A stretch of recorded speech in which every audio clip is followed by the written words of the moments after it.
அடிக்கிறதுனால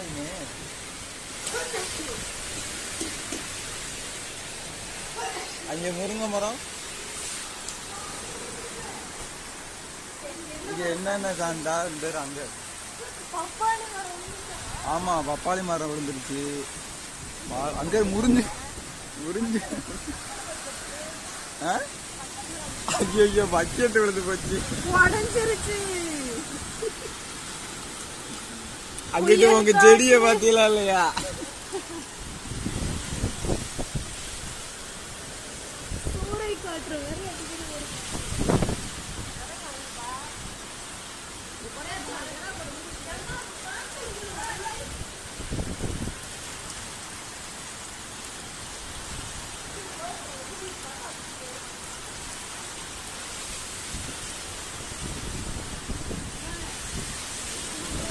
என்னமா இது?